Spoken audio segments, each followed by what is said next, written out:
India जो है उसने किस तरह बरतानिया को ब्रिटिश सरकार को या ब्रिटेन की फॉरेन सेक्रेटरी को स्नब किया। डॉक्टर जयशंकर। अच्छा, वो पुराने खिलाड़ी हैं, खेले खाए हैं। डॉक्टर जयशंकर ने बोला भैया देखो, और दूसरा ये है कि laws are same for all.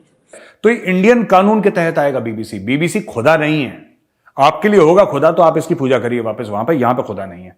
No buddy is above the law and the law is the same for everybody. Jaishankar ने बड़ा क्लेवरली को बताया कि जो भी एंटिटीज इंडिया में ऑपरेट करती हैं वो रेलेवेंट लॉज और रेगुलेशंस के मुताबिक चलेंगी। जाहिर बात है वो पांचवी बड़ी इकोनॉमी बन गया है, तो फिर जिसे कहते हैं ना, इंडिया ने तो आंखें दिखानी है। कर देंगे, वो कर देंगे, किसके सर पे कर देंगे?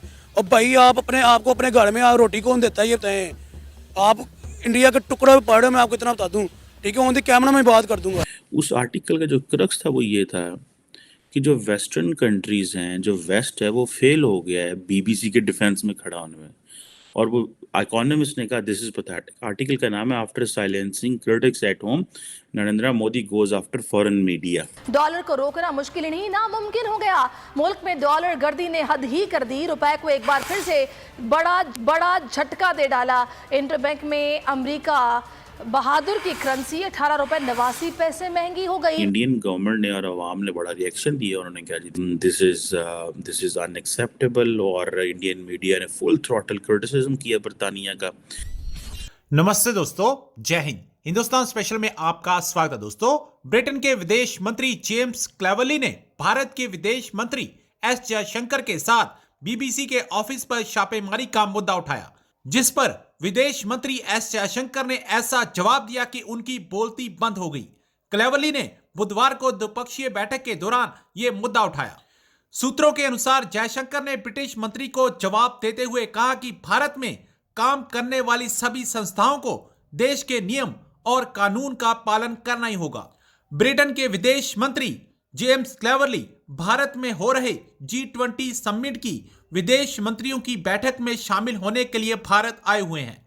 मीटिंग से पहले हुए द्विपक्षीय बैठक के दौरान ब्रिटिश विदेश मंत्री ने भारत के विदेश मंत्री एस जयशंकर के साथ बीबीसी पर रेड के जुड़े मुद्दों को उठाया। बस फिर क्या था, एस जयशंकर ने सारी बात अच्छे से समझा दी। अब पाकिस्तानी मीडिया ब्रिटेन को सीधी सीधी बात कहे जाने पर हैरान परेशान दिखाई दे रहा है। इंडिया जो है उसने किस तरह बरतानिया को, ब्रिटिश सरकार को या ब्रिटेन की फॉरेन सेक्रेटरी को स्नब किया। अब हुआ ये है कि ये जो बीबीसी का मसला आया, तो इस पे बेसिकली उन्होंने जो बरतानिया के जो फॉरेन सेक्रेटरी थे जेम्स क्लेवरली, उन्होंने ये कहा जी कि जो टैक्स सर्चेज के इश्यूज हैं बीबीसी ऑफिस के इंडिया में, ये क्यों हो रहे हैं। तो अब जाहिर बात है ये नॉर्मली होता है कि जो डेवलप्ड डेमोक्रेसी में है वो डेवलपिंग कंट्री से आके पूछते हैं कि भाई तुम्हारा ह्यूमन राइट्स रिकॉर्ड ठीक नहीं है, तुम्हारा मीडिया ठीक नहीं है, तुमने ये क्या किया, ये क्या किया। तो वो पूछते हैं, लेकिन इन्होंने पूछा तो डॉक्टर जयशंकर जो है, अब आपको इसमें आपको पता है कि बीबीसी की वो जो डॉक्यूमेंट्री आई थी, और उस डॉक्यूमेंट्री के बाद जो है वो सारा चीज़ चला। अब ये है कि फिर उसके बाद क्या हुआ कि इंडिया के जो टैक्स अथॉरिटीज़ हैं उन्होंने कोई 3 दिन लगाए बीबीसी ऑफिस जो दिल्ली और मुंबई में है उसमें जो डाटा वगैरह और डिजिटल डिवाइसेस थी उनको, और एम्प्लॉयज़ को सर्च मर्च किया, क्या कर रहे हो, क्या चल रहा है। Basically that was another way कि भाई तुम इंसान बनो और हम जो कह रहे हैं हमारे मामलात में इंटरफेयर ना करो।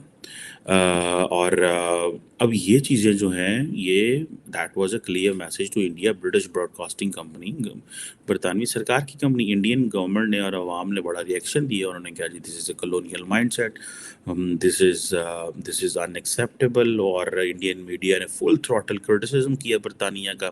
अच्छा, अब इसमें आके अभी जब ये G20 की मीटिंग हो रही है, G20 के फॉरेन मिनिस्टर्स आए हुए हैं, और उन्होंने कहा कि माज़रत चाहता हूँ, उन्होंने कहा जी कि हम तो इस मसले को रेज़ किया है, और एक बड़े प्रोफेशनल, क्योंकि हमारा इंडिया के साथ बड़ा प्रोफेशनल रिलेशनशिप है, और हम इस मसले को रेज़ किया है, लेकिन ये है, क्वेश्चन ये है कि इंडिया ये कह रहा है कि जनाब ये हमारा इंटरनल मामला है, और दूसरा ये है कि laws are same for all.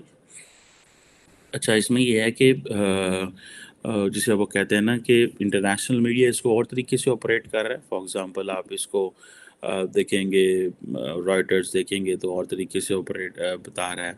अगर आप इसको लोकल इंडिया की न्यूज़ देखेंगे तो वो और तरीके से बता रहा है। Basically that's how things go. अब ये है कि जी डॉक्टर जयशंकर ने कहा जी कि हम इंडियंस कहते हैं कि जी डॉक्टर जयशंकर ने बड़ा क्लेवरली को बताया कि जो भी एंटिटीज़ इंडिया में ऑपरेट करती हैं वो रेलिवेंट लॉज और रेगुलेशंस के मुताबिक चलेंगी, और जो इनकम टैक्स डिपार्टमेंट ने जो कुछ किया that is not something extraordinary. और ये कहा जा रहा है कि जो फाइनेंस मिनिस्ट्री की जो स्टेटमेंट है इंडिया के अंदर वो ये है कि जो आईटी डिपार्टमेंट है उसने बहुत सारी एविडेंस के लिए गैदर की हैं और इस तरह की कि ये रेमिटेंस के मामलात और इस तरह की चीज़ें जो है वो नहीं की। मैं आपको बताता चलो, आज से थोड़े दिन पहले एक आर्टिकल आया था द इकोनॉमिस्ट में, बड़ा इंपॉर्टेंट आर्टिकल था वो भी, और वो भी I think if I would say that was a sort of जिसे कहते हैं ना कि प्राइम मिनिस्टर मोदी किस तरह चीज़ों को डील कर रहा है। उस आर्टिकल का जो क्रक्स था वो ये था कि जो वेस्टर्न कंट्रीज़ हैं, जो वेस्ट है, वो फेल हो गया है बीबीसी के डिफेंस में खड़ा होने में। और वो इकोनॉमिस्ट ने कहा दिस इज पैथेटिक। आर्टिकल का नाम है after silencing critics at home Narendra Modi goes after foreign media. ठीक है जनाब। अब इंडिया जो है वो जो डॉक्यूमेंट्री बनी, आप देखिए कि किस तरह डॉक्टर जयशंकर ने इतनी टफ लाइन ली है और ये give a very tough message to the international media. तो अब जारी बात है वो पांचवी बड़ी इकोनॉमी बन गया है, तो फिर जिसे कहते हैं ना इंडिया ने तो आंखें दिखानी है। ठीक है जी। और वो जो इंडिया आंखें दिखा रहा है उसको जारी बात है बरतानिया को थोड़ा फील हो रहा है कि भाई ये क्या कर रहे हैं और किस तरह हो रहा है। इंडिया के इंडस्ट्रियल मिनिस्टर ने एक बहुत बड़ी स्टेटमेंट दी है कि आने वाले 5 से 6 सालों में इंडिया दुनिया की तीसरी बड़ी इकॉनमी बन जाएगा। ऑलरेडी इंडिया यूके को पीछे छोड़कर दुनिया की 5वीं बड़ी इकॉनमी तो बन चुका है।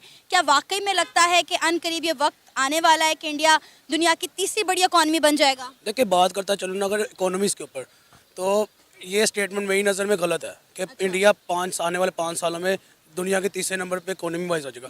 5 साल क्यों मैंने गलत कहे हैं, उन्होंने टाइम ड्यूरेशन बहुत ज़्यादा बता दी है।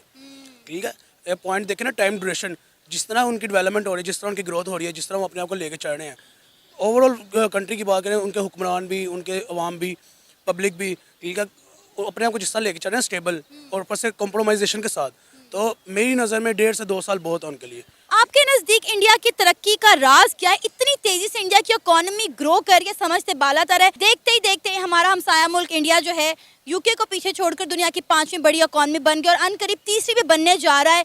इतनी तेजी से उनकी इकोनॉमी ग्रो कर रही है, रीजन क्या है? देखिए, अगर मैं फैक्ट्स गिनवाने बैठूँ ना तो सारी रात फैक्ट्स गिनवाता रहूँगा उनकी मैं डेवलपमेंट की, उनकी ग्रोथ के। सबसे पहला फैक्ट तो मैंने आपको ये बताया कि उनको जो हुक्मरान मिल गया ना, जो उनकी गवर्नमेंट इस टाइम चल रही है, वो मुखलिस गवर्नमेंट है। ठीक है, वो अपनी कंट्री के साथ मुखलिस है, कंसर्न है। ठीक है, उसके बाद जो उनकी अवाम है उसने अपनी अवाम को, अपनी पब्लिक के माइंड ऐसे मैनिपुलेट कर दिए कि अवाम ऑटोमेटिकली ना चाहते हुए भी अपनी गवर्नमेंट के साथ कंसर्न रखती है। ठीक है, अब जो दोनों गवर्नमेंट का और पब्लिक का आपस में कंसर्न है ना, वही उनकी कामयाबी का राज है मेरी नज़र में।